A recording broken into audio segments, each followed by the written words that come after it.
Yo. I promise you, man. One of these shows, I'm gonna just come in from the countdown spit. You keep saying there's 2 shows in a row. You done said that. I know, man. Want some bars at some point. Mm-hmm. Get the people what they want. I'll give them what they want at some point. Hold on, I gotta get me. Let me fit it on, man. But where we at? Thursday, May 27th. Beautiful Thursday morning, man. A lot going on in sports. Sure is. A lot going on in the world. How was your last couple of days, man? Outside of going on Jim Rome, lying to the people. Nah, we're gonna talk about that. But nah, it's been good, man. Got on the road yesterday with the kids, man. Traveled 5 hours down here back home to Mom Duke's crib. So we in VA for a little bit. Okay. Yeah, took that road trip with the little ones. 5 hours, they ain't bad. Nah, that ain't bad. You split the drive at all, or you muscle through? Nah, I was able to muscle through, man. The little ones, they took a long nap, no bathroom stop. So yeah, you did it was right. good. Yeah, man. Those road trips be all right, man. I'm not a road tripper though. What's your usually my cap on driving is about 4 hours. And I would say mine is like 3.5. I would say around 4, but obviously just 5 hour drive this might be my new cap. 5, but that don't seem bad, especially if you're gonna vibe for a couple of days. Right. Trust and believe, though. I feel by myself, I would definitely hop on that bird, take a 45-minute flight. That's what I do. So I'm going to I'll be going to Tampa every week, getting up there with Pat on Fridays. Mm-hmm. And it's like a 3 hours, 45 minutes drive. But like you said, 40-something minute flight. So I'm on that bird every week. Can't beat that. Do it, man. Hell no, that's what's up though, man.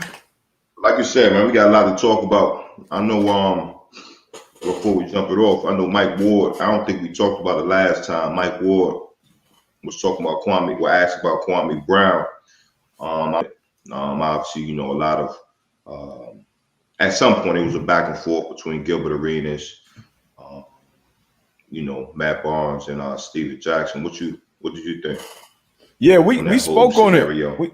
We spoke on it a little bit on the last episode. Hopefully them boys, hopefully them boys, keep it to the internet and it ain't no real, but a lot of people been coming at Kwame for a long time. He's been quiet, took it on the chin. I didn't think it was necessary the first time they went at him, for the little slick comments, but he came out swinging. And shit, everybody got their platform. Everybody wanted to say what they want, but I hope the boys squash it and move on, man. I hope Kwame shoot if he start a pod, because he was talking a lot of this shit was on point. I'm not talking about what he was saying about specific individuals, but a lot of his things that he was saying about, his time. Yeah, they're going behind the scenes and things that he was dealing with personally that people on the outside honestly don't know what it's like. You know what I mean? So So yeah, I definitely understood his point of view, and I definitely think people have gotten way too comfortable, disrespecting cats, whether it's on TV, radio, from the Yeah, stands. We saw it last night with the Sixers Yeah. Wizards game. So yeah, man, it was entertaining. The clapback, it was entertaining. No, for sure, it was. I agree. Yeah, man, but but a lot of people was backpedaling too. Yeah, I mean, yeah, I know. Like you said, he came out swinging. Yeah, He was throwing haymakers too, but like you said, definitely would love to hear more about what goes on behind the scenes with each individual things that he had to go through when he first came in the league as an 18-year-old. So yeah, for sure, man, for sure. We should starting with basketball. Well, shit, somebody just jumped in here with it. Yeah. And Sim, first of all, hey, it was some quality. That was my highlight tape, but I could make a highlight tape of anybody that was on that court. It was some quality competition on that court. It wasn't like go look at Myles Garrett tape and then go look at my tape and you tell me who playing against who. We're gonna keep that up because I was gonna let you live out. That's probably like my second or third time seeing that video. That's the number one video D-Buck goes to. That's the second time when he posts his videos with his own jersey on. That's for one. If we was in the locker room, we'll find your little dirty ass up in your own jersey. That wasn't my jersey. That was my little brother's. Oh, was your little brother's jersey? Yeah, okay, you know what I'm saying? That was his. You know what I mean? But your defenders look like they lacked a lot of lateral movement, man. So I can't really. That's how I make people look. That defense, man, the little defense was suspect out there. I mean that's how I make people look, man. If you go look at anybody's, you go look at Luka highlight tape from game one. He make them defenders look suspect too. No, come on now, we can't compare that. Yeah, it's some bad when you got good offense, the defense gonna look bad. But go look at Myles Garrett. Go look at the dudes that now. When I watched that, I was like, all right, come on, man. That's impressive though, man. That's impressive. I'm talking about the guy his size moving like that off the dribble, get up. I'm not talking about the competition. The competition those are very subpar basketball moves. He just big as shit. He just big. That's what I'm saying. Like that's impressive. Like you don't see too many big guys that's gonna jump, and that's not in the league. You're not gonna go everywhere and see a guy like that. You wouldn't expect how much you think he weigh? Probably 280, maybe 270 something. Big dude. Right. So yeah, big dude.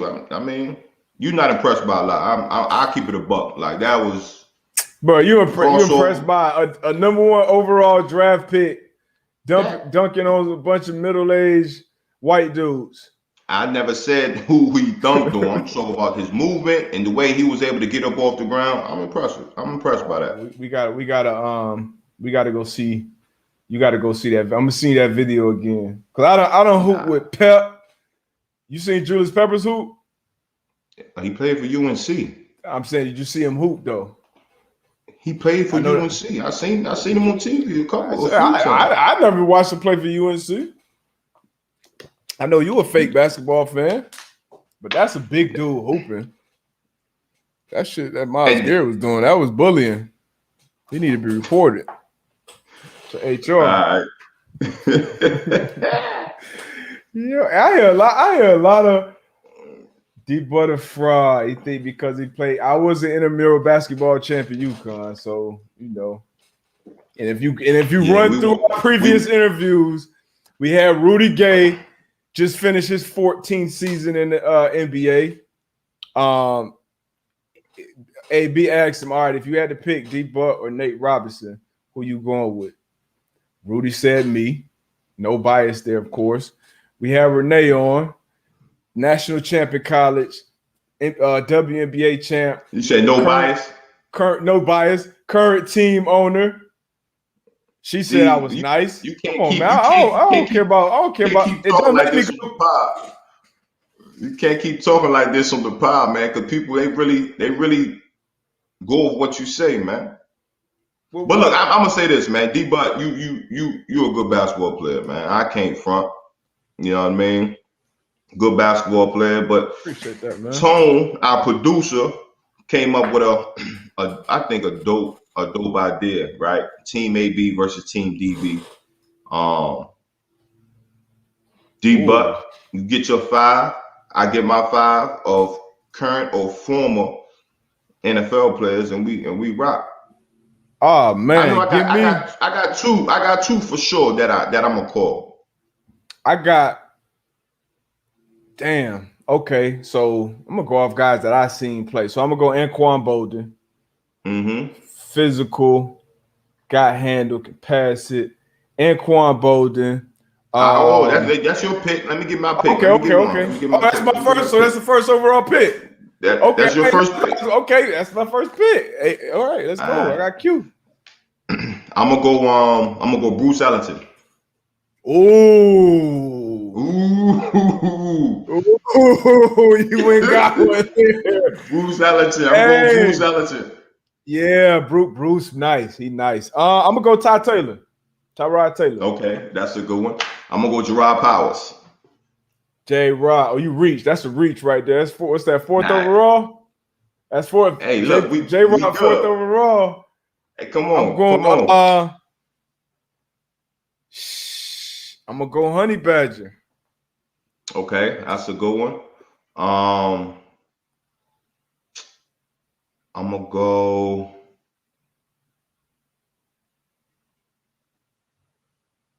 Who I got Quan. You got Quan, Ty, and Honey Badger, and you. So you 4. You got your 4. I got to think. Who am I getting? Who am I picking up? Okay, I'm gonna go Eric Armstead. I'm gonna go Eric Armstead. Eric Armstead. All right, I got so this is my last pick. Damn. Now I gotta swap out. I gotta swap out. I gotta swap out. I gotta have my dog Tavon on there. I gotta swap out Honey Badger for Tavon, and then I'm gonna go get Joe Rice. Joe Rice, okay. Joe Rice gonna kill Armstead on that block. Oh my God! All-time lead scorer at Western Michigan when he was done. No, that's a good pick. So I got so right now, I'm gonna go T.O. Oh, come on. You got that from the come on, man. I seen T.O. hoop though. T.O. can hoop.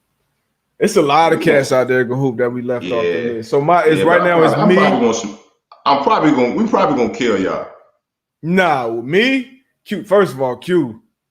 That's like me, Q, Ty Taylor, Tavon, and Joe Rice. Yeah, y'all ain't got a chance. Me, Bruce Ellington, JP, Eric Armstead, and T.O. Y'all better feed Bruce. That's what I'm gonna tell you. Antonio Gates, Mo Alley Cott, yeah, Carson, yeah. That'd be a dope little situation. That'd be a game, man. But stick 6 men. All right, we gotta go 6 men. One more 6 men off the bench. Tone said we get a 6 man. 6 men, all right. Who you going with? And it depending on the game, depending on the matchup, this guy may not come off the bench. He may start some games. Oh, damn. Devontae Parker. Okay. Devontae Parker, wide receiver down in Miami. Hooped with him before. He can go. He can go. All right, I'm gonna go with I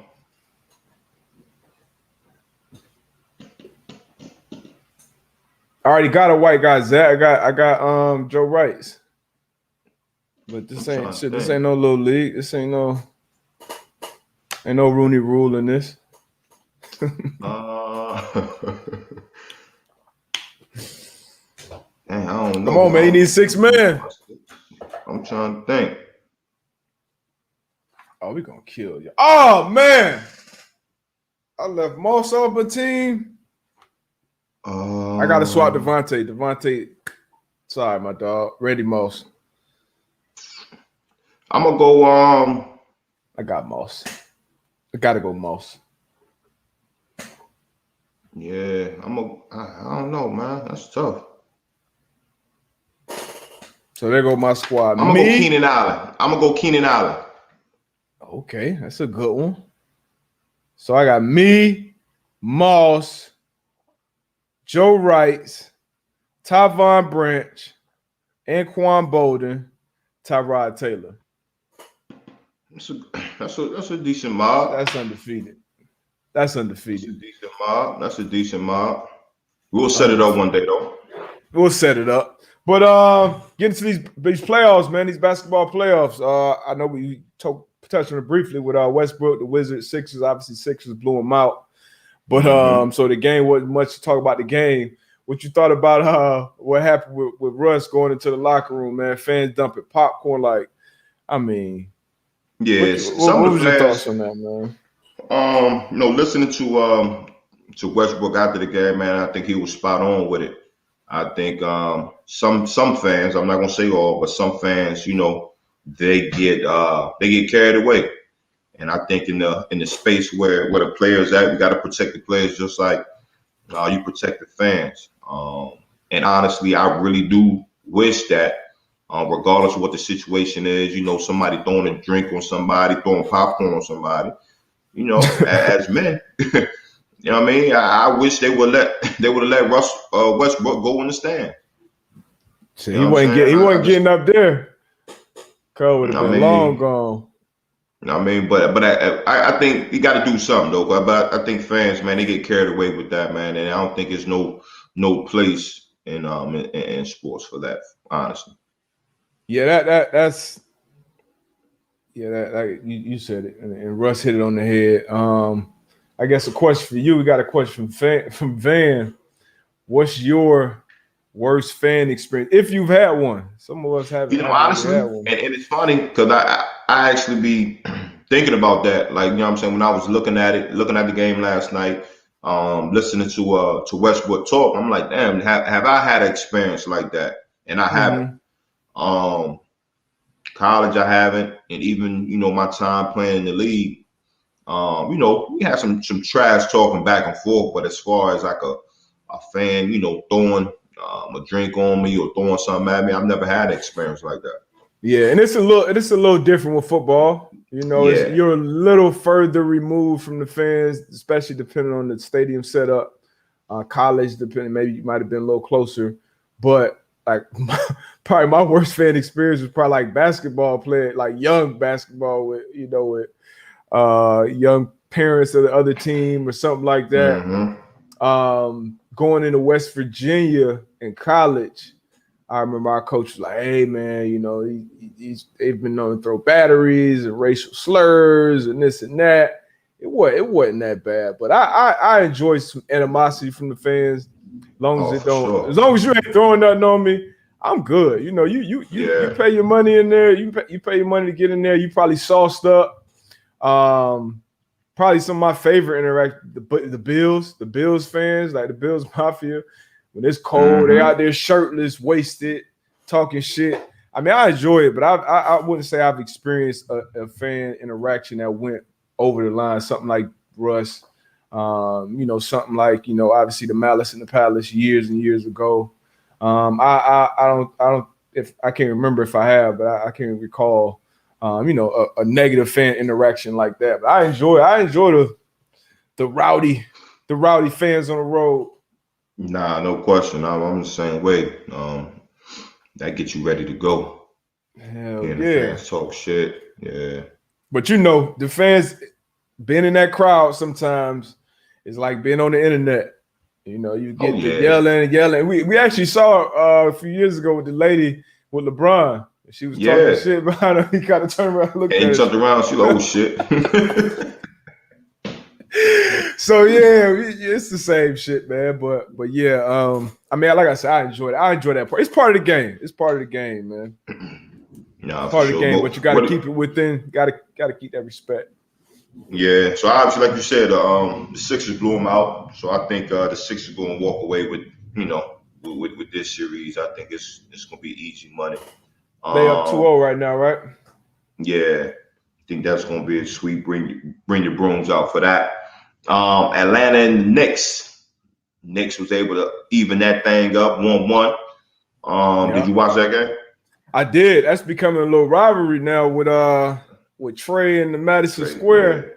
I once again love the fan experience, the fan engagement.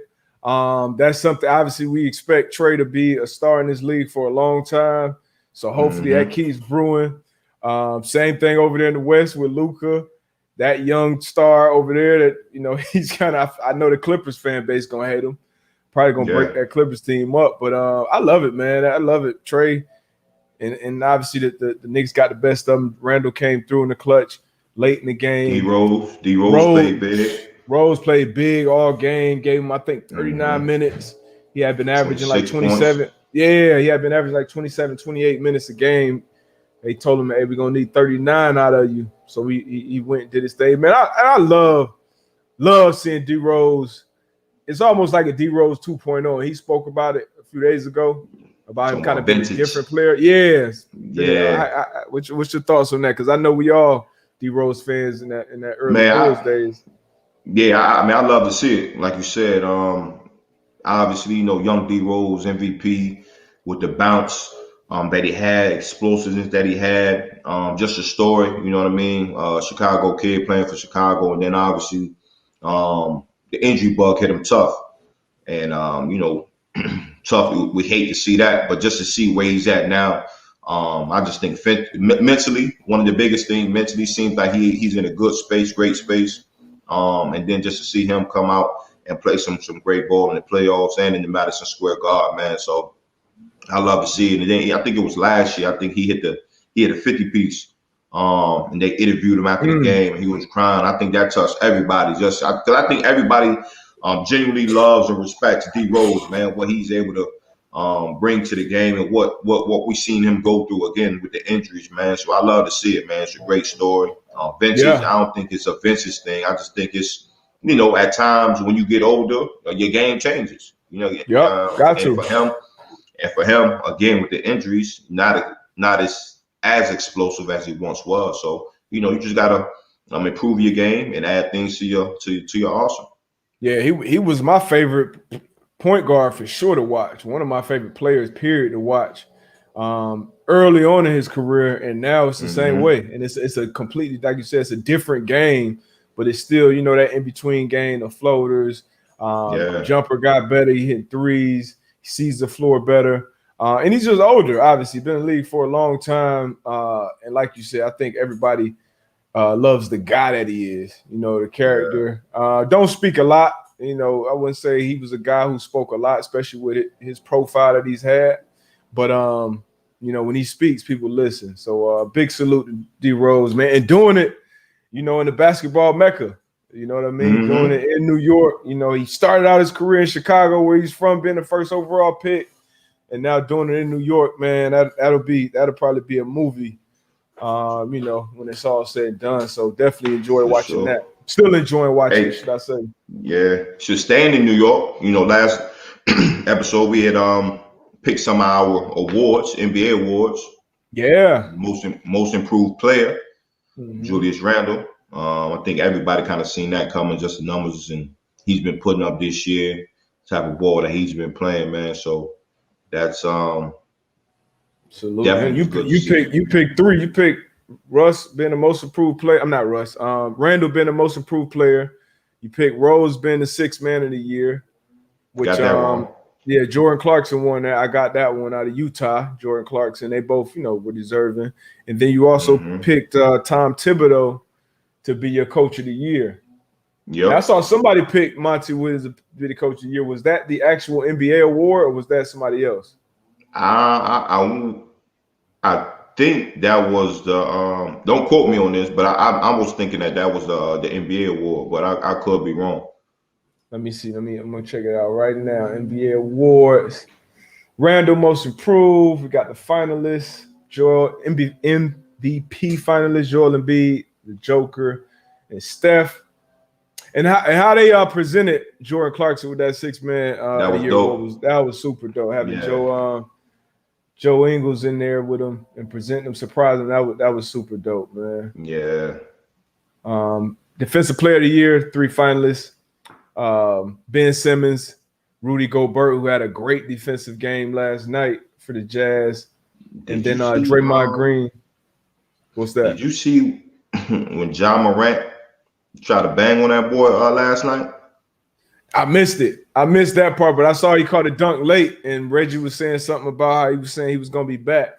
Ja went off for 47 last night, too. Ooh, that boy Ja tried to go up on Gobert last night. If he would have, it would have been nasty.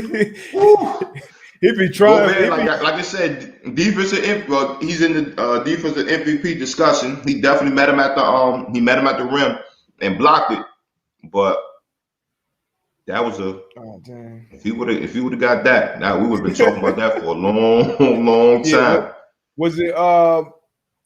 was it worse than the one he tried to get Kevin Love with? I don't remember the Kevin Love one. He tried to damn near jump over Kevin Love head. Yeah, but that shit would have been crazy. So with Spider coming back, what you think what that series is gonna look like? First of all, he looked great for him to be out. What, 17 games, like 40 days? I think he was out. He obviously wanted to come out and play. Last game he was upset about being set. He looked good for a guy that's been out of rhythm for that long. So I think the Jazz handled that series probably in 5, maybe 6. But Ja gave him 47. We talked about Dylan Brooks, what he's been doing. I just think that Jazz, like, that's a good basketball team. Well coached, a lot of veterans, just good players up and down that roster. I think they handled that series pretty easily. What about you? I think I agree. I know I said last episode, I said Memphis might give them some trouble, but watching that game last night with Spider coming back, I think you hit it on the head. Well-rounded team. You know, you got your 2 stars. Then you got your players around them that fits and plays their role the way they're supposed to do it. And then, like you said, well-coached team. So, I think they'll handle that pretty easy. We got the let me make sure. I know we got my Bucks and Heat tonight, man. Yeah, Bucks gonna handle that easy. We ain't gonna still win in Miami. We can't still win in Miami, bro. Nah. The only thing y'all stealing is I don't know. Y'all ain't stealing no game. But y'all gonna come out, y'all gonna fight hard. I'd say we steal this one in Miami. We're gonna get this one in Miami. And that's 1,000% just my heart speaking. 1,000%. I just think just the Heat culture, just the Heat.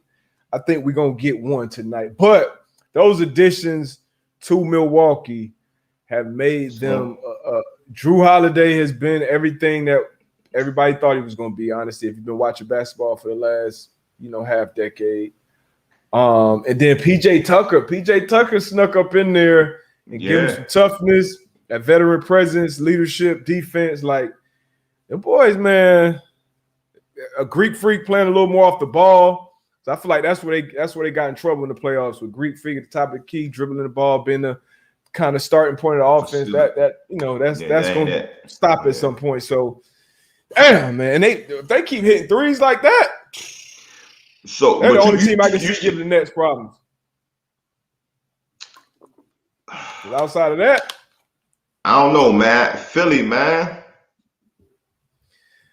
I don't know what I just don't trust Philly. And I didn't come into the playoffs trusting Milwaukee, honestly. But now seeing what they're doing, seeing those new pieces, and then Philly got a chance. There's some good teams. It's a 3-headed race over there with Philly. Yeah, that's what I was gonna say. I think Brooklyn in the East, it's Brooklyn, Philly, and Milwaukee. Like I said, I would say Brooklyn. I would say Brooklyn, Milwaukee, and then Philly. Brooklyn, Milwaukee. Yeah, I'm with you. I'm with you on that. So, but my thing with Brooklyn though, offensively, you got them 3 guys, phenomenal, right? But on the defensive end, like, them cats don't play no D. They don't play no defense, man. So that's my only thing. I just feel as though at some point in the playoffs, man, you're gonna have to play some defense. You're gonna have to get some stops. You're gonna run across a team that can score. And That's the only thing that scares me for Brooklyn, man. Yeah, we'll see though, because them boys can score. So nah, for sure. Yeah, that series, I think that series will be over in 4. We talked about that. The Nets Celtics series will be over in 4. Milwaukee, like I said, I think the Heat we're gonna get a couple. That'll be over in 4. We're gonna get a couple. We got the Suns Lakers tonight, game 3. Lakers bounce back, got the win, which I knew was gonna happen. I think you knew as well. Bron not gonna lose 2. It's gonna be tough to beat Bron. Nobody's ever beat him in the first round. But but Chris Paul being out, man, that's the chances are gone. The Phoenix chances are out the window without Chris Paul. So what's his status? I don't know, but based off him missing all that time last game, especially in the fourth quarter, I think that shoulder banged up, man. That shoulder. So do you think it was a case of, okay, we got one game, we're gonna roll the dice on, let him rest at the end of the game, trying to get another day of rest and go into LA? Do you think it was one of those cases, or do you just honestly think that the shoulder was banged up? Because it was, my thing is that he played the majority of the game. And he missed a lot of that fourth quarter. Let me see how much he played. He missed a lot of that fourth quarter though. And Payne was playing well, but I knew once it got late, them playoffs crunched like that. Like we talk about all the time. Like you need your stars. Like you need the New York game last night. Like Randall made some big plays, some big passes down the stretch. Spider being back with the Jazz. Trae Young the first game and he closing it out. Like you need Lakers when they showed AD and Bron, got aggressive and showed up at the end of the game last. Like you need your stars to show up and be stars and leaders in those big moments in the playoffs. And I hope that's the case, but it ain't look good in my opinion. Yeah. Now I'm with you, and I know you've had a stinger. I had a stinger, so you just don't know with those nerves, man. Like them things can flare up anytime, any given moment. But if he don't play, excuse me. Yeah, he only played 23 minutes. He only played 23 minutes last game, Chris Paul. So yeah, if it's a stinger, like stingers, we come back, but it's different when you playing football. Shit, you wrap that shit, you tape it up, you do it. When you gotta have a feel for that ball and pass and shoot. You know how Chris Paul's game is, man. He's already a smaller guy, so his skills are everything. It's no Payne. Like I said, play well in relief, but you can't depend on Payne down the stretch against. If Schroeder came alive for the Lakers. Yeah, played well. Them Lakers look good. Going back to LA, that energy gonna be in Staples. So for sure. We just need AD to continue to play like he played game 2. Facts. Big facts. Man, what else we got, man? Y'all drop some questions, comments in here too. Yeah. Zach, I hear you, Zach. Butler gonna get us one, Zach. Butler got to take over. Jimmy been playing too damn passive too, man. Like, who you waiting on, bro? Like, you the guy. Like, put that shit on your back. Like, you the guy, man. Duncan Robinson, he's a matchup problem. Hero, we don't know if he was. I feel like Miami done got to my dog.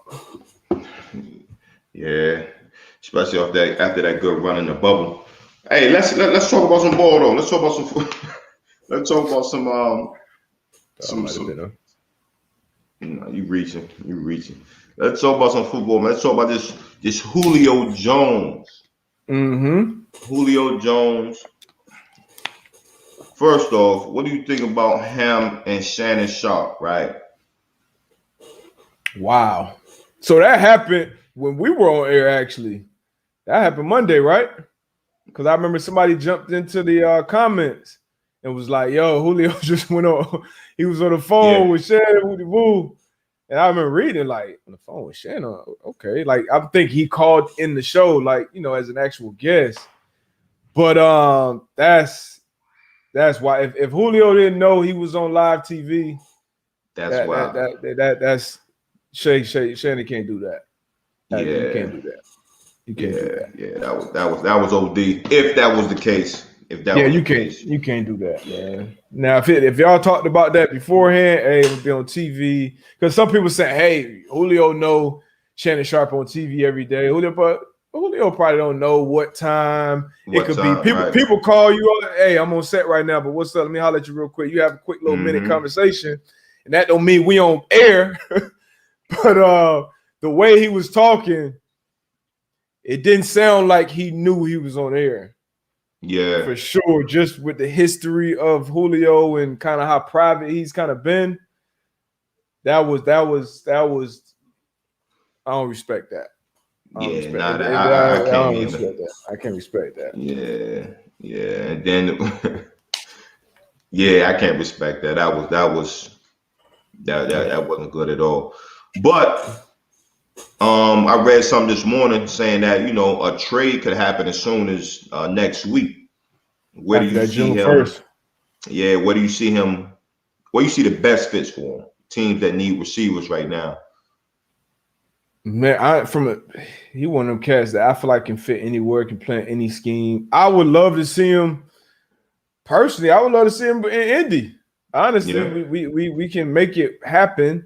It will be out of Chris Ballard's nature or what we've known him to be as a GM. But they're saying, the last I've heard, at least, I've heard Atlanta got offered a first round pick. So if it's going to be in that ballpark, I don't see the Colts doing that. But I can see them maybe a second round pick. But we can handle the contract. Because if we get him in Indy, I feel like that gives us a legit 2-year window to win to make a run for a chip with Carson, with Ty, with the backfield we have, the O-line we have, the defense we have down there. So selfishly, Indy, the Patriots also can afford them. I would want to see that work with Cam, getting Cam another weapon. You know how I feel about his his outlook for this year. What about you? I was about to ask you. You think if people talking about the Packers or whatever the case may be, if the Packers could make that move, do you think that would help mend the relationship with A-Rod, or you think A-Rod's like, man, F them boys? A-Rod living his best life right now, man. A-Rod out there, he out there in Hawaii or something. My man out there in Hawaii, vibing right now. And he came out and talked to Kenny Mayne. Shout out to Kenny Mayne too. Kenny Mayne, obviously, I think 27 years on ESPN, and now moving on to his next chapter.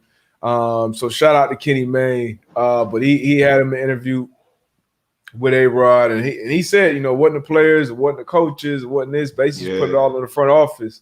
And but if you got Julio in there, I think right now that's the best place for A-Rod to be anyway, to win a championship. But if Julio goes to Green Bay, he said he want to win.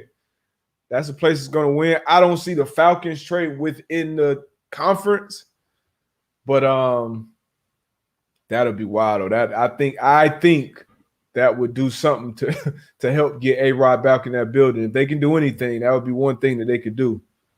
Yeah, I agree. I agree. Yeah. But I mean, we on football. Got to talk about our guy, man, Vinny. And you won a Super Bowl with him. 23 years in the league, right? 23 or 24. Okay, I gotta fact check that. Fact check, yeah. But what was your thoughts on his retirement on Pat's show live yesterday? Hey, big shout out to Pat, man. AB, man, tremendous career. All time points leader, man.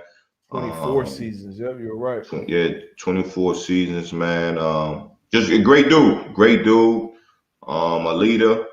I believe first ballot Hall of Famer. Yeah, first ballot Hall of Famer for sure. All-time lead scorer, like you said, will forever be the all-time lead scorer for the 16-game era of the NFL. Great teammate, man. Clutch, the epitome of clutch. I think he'll be a first ballot Hall of Famer. And what sticks out to me about Vinny, a lot of people probably don't know this, not only the 50-yarders and the game winners and all that stuff, but as a teammate, I was his teammate for 6 years in Indy. My last year, 2017, that was when, the president at the time had made those comments. A lot of players were protesting. A lot of conversations were being had within buildings and outside of them. And, we were having those conversations in Indy as well with players, the front office, the coaches, ownership.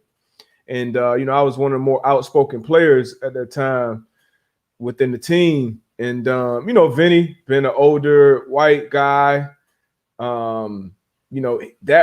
that really not his fight. He probably hasn't dealt with much, discrimination or any of the things that we were talking about. But, he came to me and told, hey, man, I got your back. Whatever you need me to do, I got you. I don't want you to feel like you're going in, because how the conversations were going behind the scenes, there was some things going on. He was like, hey, I just want you to never feel like you got to compromise on any of your feelings or any of that. So I really salute and appreciate Vinny for that, because like I said, he didn't have to do that. He was already in his 40s, already had a first ballot Hall of Fame career stamped. Like I said, not really his fight, but it just shows a testament to who, what type of man he is, and what type of player he was. So shout out to Vinny, man. No, for sure, man. Stand up guy, man. I remember sitting in the meeting rooms, and we would always joke on AV just as far as like, his age, how old he was. 24 but it was crazy. Years. That's crazy. It was crazy. Like, guys were coming into the meeting room as rookies, and they were saying like when he was born, and I want to say he would be like, dang, like that was like my first year in the league, my second year in the league, or something like that. But for him to be able to do it that long, regardless of the position that he played, like you said, the definition of clutch, great teammate, great brother, man. So for sure, enjoy retirement. Big time hunter too. He's gonna be big time hunter. And I was just about to say that we was in training camp one year, and we was in Anderson, and some of the older guys, we were down in the basement, so we used to be chilling. And he showed me a video of when he went and hunted a lion, and he got the jump on video of him doing what he was doing. That's messed up, man. Yeah, I like lions, man. I do too. I'm not. I ain't gonna get into all of that right now. But the video was just wild. You know what I mean? Yeah. Just seeing it, and from his view, and the lion charging at him, I was like, I kind of walked out of the room like, But he's definitely a big time hunter. Yeah, for sure. He showed me some pictures of him out in like it looked like Antarctica shit, like in the deep. He going like real, like out there. But yeah. So Vinny, he made his NFL debut September 1st, 1996. Dallas Cowboys were the Super Bowl champions. Brett Favre has just won his first MVP. Brady was a freshman at Michigan. The Ravens had just began playing in Baltimore. 1996. I was 12. September 1st, 1996. I was 10. 10 piece. Yeah, man. So shout out to Vinny, man. For sure. Terry had that Ron Isley. Vinny used to be swagged out, too. Oh, no, for sure. He used to be swagged out. Oh, man. Got a good question right here. Static 1217. Yo, DBAB, being top-notch professionals during your NFL tenures, what was harder as a player? Dealing with the dude who has all the talent without the best work ethic, or dealing with a bad coach? Bad coach? Yeah, probably a bad coach. Because that is I wouldn't say it's hard to overcome coaching, but it definitely makes it tougher. Definitely makes it tough. You need good coaches in your corner. as a player trying to get things done. But it is frustrating though when you got a player. But what's a bad coach though?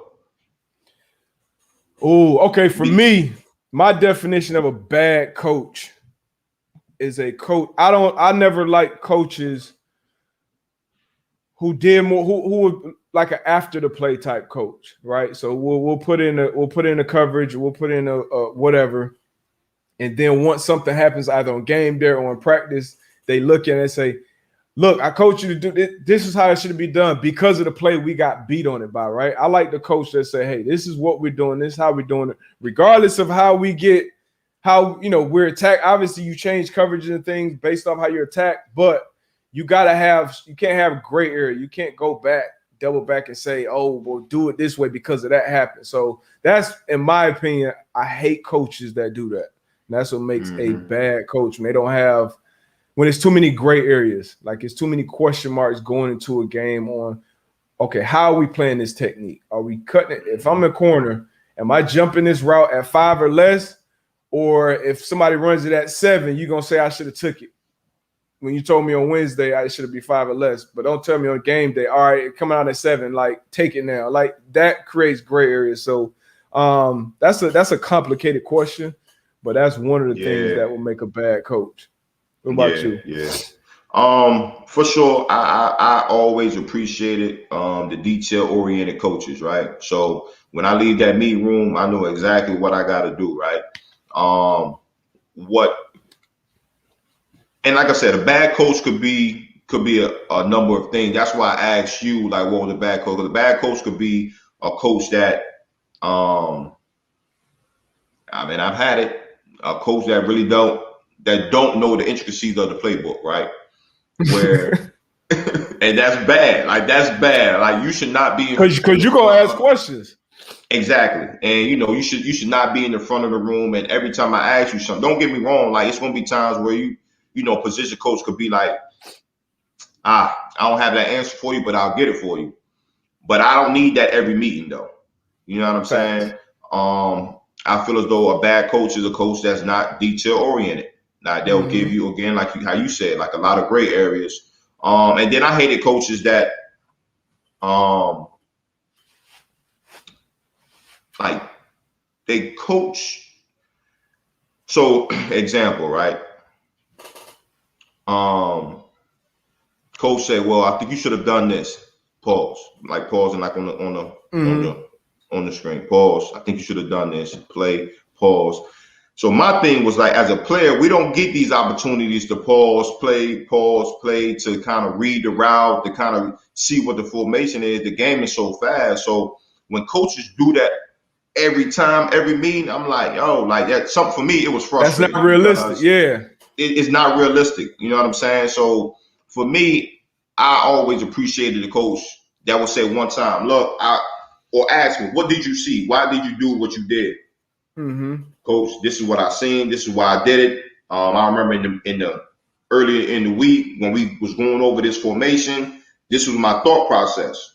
Coach said, okay, cool. But next time, think about this, AB. You know what I mean? So yeah. I would say, and a coach that can't communicate. If I can't communicate with you, if I can't communicate what I'm seeing, how I'm feeling, how my guys are feeling, and if you won't take that into consideration, I don't think you could be a good coach. For sure. And that kind of goes, it kind of all goes back to explaining. I saw somebody say in the comments too, coaches that can't explain the why. And I literally had coaches, and that's when a coach don't really understand, like you said, the intricacies of a playbook. Like it can tell you it can tell you on a PowerPoint, a printout, how it's supposed to look. But when you really get in the field, like everybody got a plan until you get hit in the mouth. So now you can't. It's hard for you to correct based off what I'm telling you because you don't even know. You know the coverage, but you don't know why. Like why are we running this coverage versus 12 personnel, but we're running it differently versus 11? Like why? Yeah. Or why are we calling this blitz this and that blitz that when they're the same blitz? Like what's the point in that? You know what I mean? So when you can have those conversations, the coach can, okay, this is why we're doing it because up front that call tells them something different. So now I can understand it and now I can put it in whatever box I need to put it in. So it's a lot of intricacies in the coaching.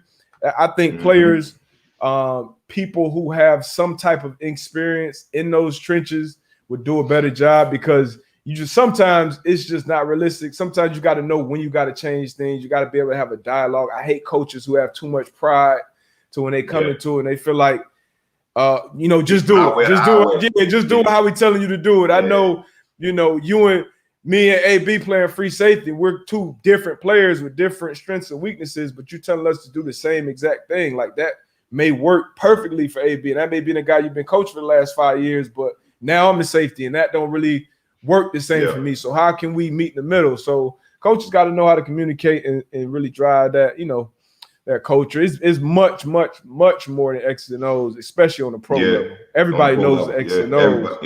Yeah. So now we need to know the whys, the who's, and all that. But that's a good question, man. Yeah. And again, man, I think for me, one of the things that it was a great thing for me being able I was walking into that Indianapolis Colts organization, but then it kind of I seen the other side.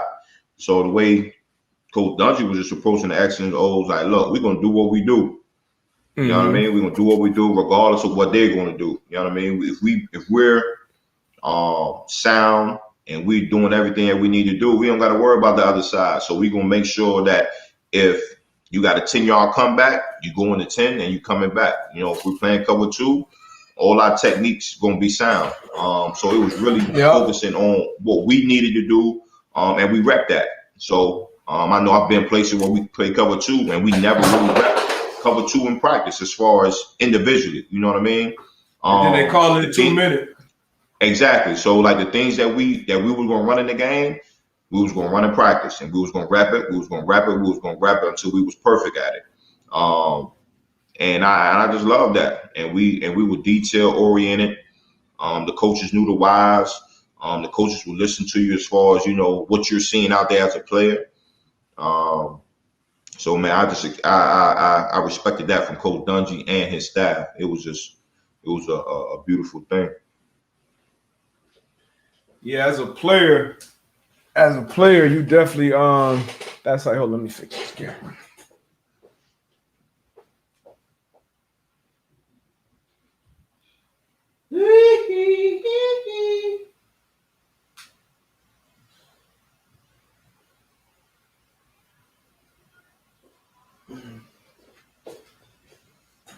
Oh man. Now, as a player, you definitely appreciate that, getting them reps and shit. I saw that from y'all on the offensive end too.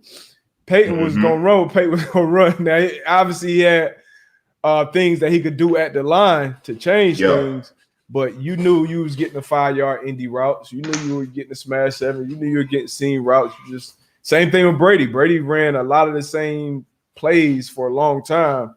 But the thing about Belichick, the approach to X and O's were different. He was much more, I would say, game plan specific than like Dungy.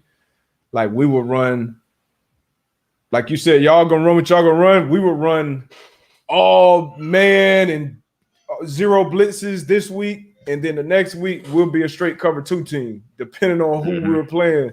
So, but we got reps at it. We got reps at it. And what Belichick did better than any other coach was he held each individual player accountable for knowing, like, how like some like players can get away and kind of, hide in not really speak up, not really talk at the walkthroughs, not really speak up in meetings, and they can kind of slide by and get to games and not really know the intricacies of the defense, the checks, all that shit. Belichick was calling your ass out in the meeting. So you knew coming into that meeting, you better be on point. You better know not only what we're doing on defense or offense, but hey, AB, what would you say, 82, what would you say his strengths are? Like, would you say he's fast and quick? Is he a possession guy? Is he a shot guy for them? Like, what did he do for the offense? And then you have to answer that on like a Wednesday. So like that's the first day that we're having like so a meeting. Tuesday, So it was on you. So creating that type of level of accountability within the locker room, within the meeting rooms, that everybody got to be on point so you can adjust. Because you can't, if everybody's not accountable and on point like that, you can't adjust like that week to week. You got to be able to do and stay one thing. And if you're gonna do one thing, you better be damn good at it, and you better have Dwight Freeney and Robert Mathis coming off the edge. and no BS. That's what helped. You knew we were gonna be in cover 2. Mm-hmm. We was gonna be in single high with Bob in the box, and we was gonna play a low man. But again, we had them 2 dogs on the edge. That was rushing, so we knew the quarterbacks had to get it out quick. So their thing was we want everybody eyes on the quarterback so everybody can break. If you looked at our defense, we were one of the smaller defenses, but we were going to be fast. We was going to hunt. We was going to have 11 hats to the ball. And that was just kind of his thing. And you go back to Tampa Bay, it's kind of the same thing where you had Derrick Brooks, Rondé, Lynch, Sapp, and all them boys. They was getting to the quarterback, but everybody was on the same page. Page. And those if you put them in big buckets, those are typically the buckets of a defense. Like, look, we are a rally and tackle type defense. Keep things in front of you. Thank you. Rally and tackle type defense. Keep things in front of you, or we're challenge you. Make every throw a tight, accurate throw. We're gonna send pressure. But the Colts are kind of like a rally and tackle defense. The 49ers rally and tackle when they went to the Super Bowl, but they had dogs up front that's gonna get after you. And you can be more simple and more sound on the back end when you got those guys up front that can get after you. But yeah, man, it's a good question. Great question. Good question, man. That Tampa 2, baby. Tampa 2. You can't run that shit as much these days. Nah, it's so many crazy things they try to implement in cover 2 now. I'm like, man, bro, this ain't even cover 2 no more. I was on one of my players. This dude, it was like, yeah, it's 2, but if as the nickel, if he run, he got to take a deep. I'm like, bro, that's not even cover. Y'all might go 2 man. Right. So cover 2 is the zone. So like how we manning up in a true zone, like that's it. And that's kind of where I think a lot of that gray area comes in with these, because you're trying to finesse your coverage or a coverage into something that can go. Like, every coverage has its strengths and it has its weaknesses. Right? Yeah. If we're a cover 2 team, we know where our weaknesses are, and we know where we want the ball thrown. So, like, I don't know, that type of shit always bothered me. There's ways you could tweak it out for certain instances. All right, 2 minute, this is what they like to do, so we're gonna give them a cover 2 look. We're gonna play it this way. I get that, but when it's just a call that you just got in the nah.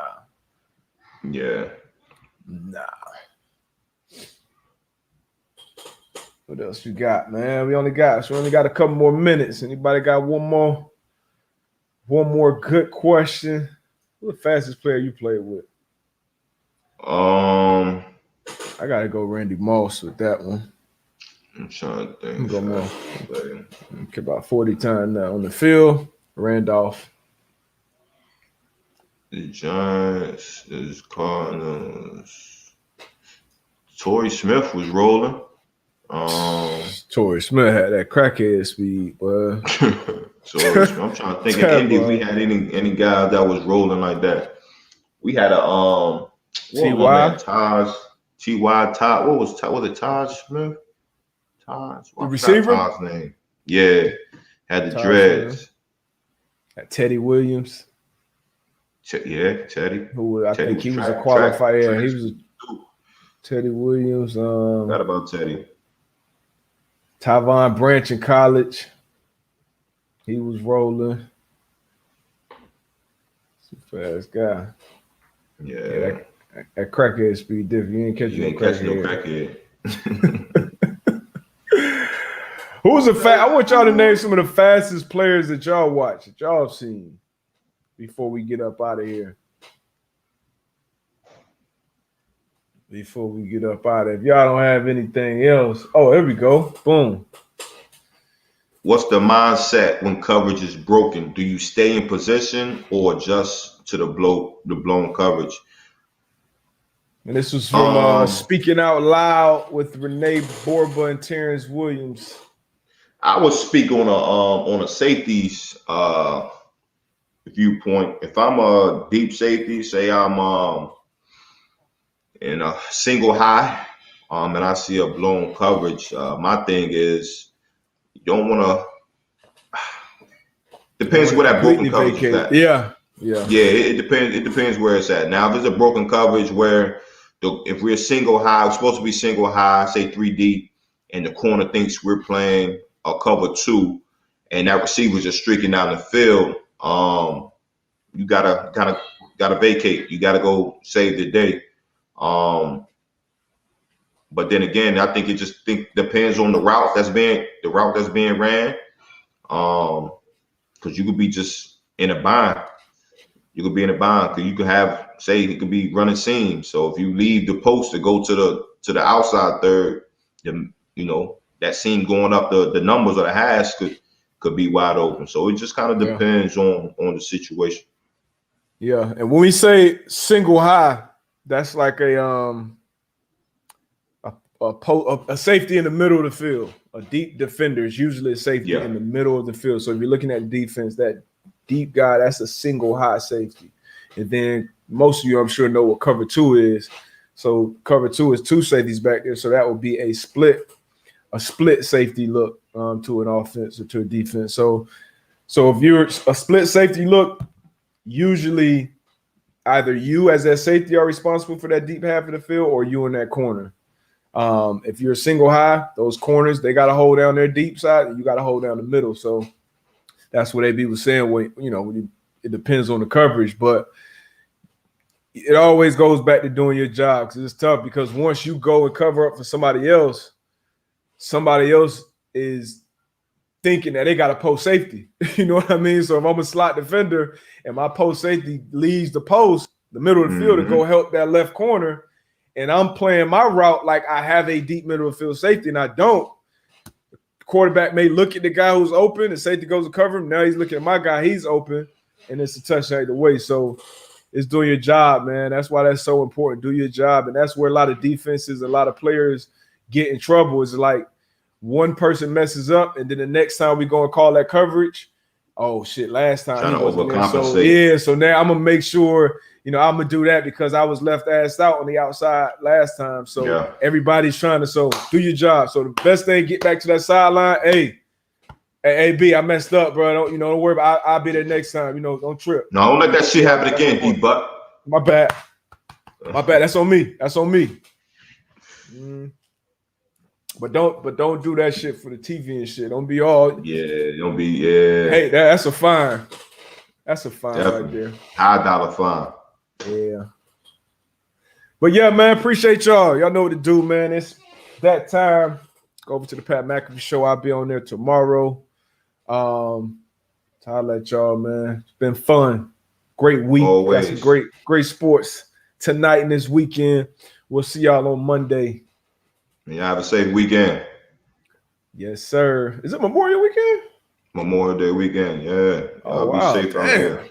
Y'all be safe out there, man. Out of here.